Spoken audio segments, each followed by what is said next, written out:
Boa noite. A gente começa o Repórter Brasil de hoje falando da decisão do Supremo Tribunal Federal que derrubou a prisão após a segunda instância. A partir de agora, pessoas condenadas só podem ser presas depois do fim de todos os recursos. Mas a decisão do STF não tem efeito automático e o Congresso pode mudar esse entendimento. Veja na reportagem de Daniel Ito.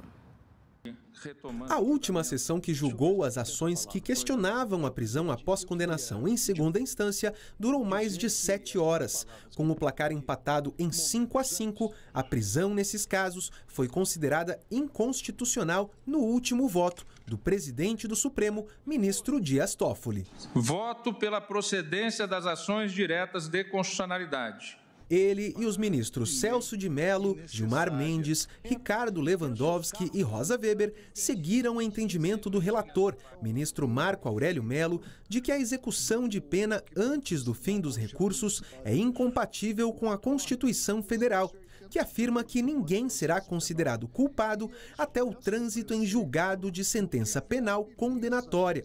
Foram votos vencidos os ministros Alexandre de Moraes, Edson Fachin, Luiz Roberto Barroso, Luiz Fux e Carmen Lúcia. Eles argumentaram que a prisão somente após o fim dos recursos facilita a prescrição dos crimes e, portanto, contribui para aumentar a impunidade no país.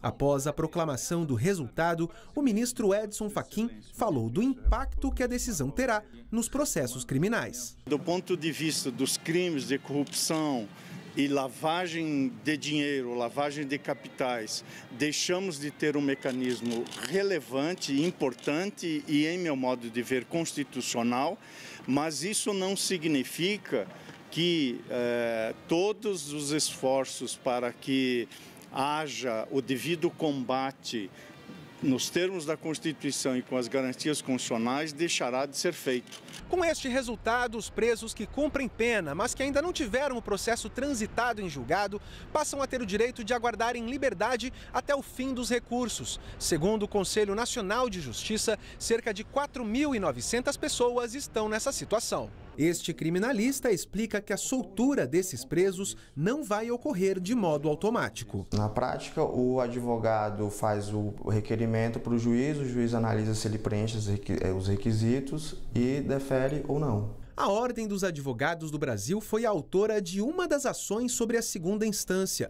Para o presidente da entidade, Felipe Santa Cruz, a decisão do STF reafirma que não pode haver justiça, não pode haver democracia se forem relativizados ou desrespeitados os direitos fundamentais estabelecidos na Constituição. Já a Força-Tarefa da Lava Jato, no Paraná, escreveu que a decisão está em dissonância com o sentimento de repúdio à impunidade e com o combate à corrupção, prioridades do país.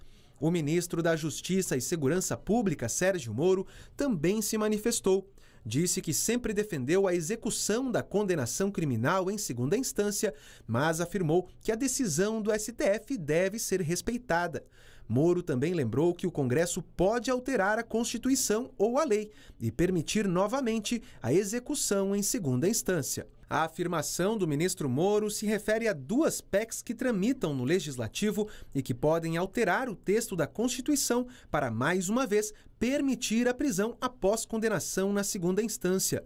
O próprio presidente do Supremo, ministro Dias Toffoli, comentou sobre essa possibilidade após o julgamento. E eu deixei bem claro no meu voto, que foi o último voto no sentido da procedência, que o parlamento pode alterar esse dispositivo. Essa é a posição, então o parlamento tem autonomia para dizer esse momento de eventual prisão em razão de condenação.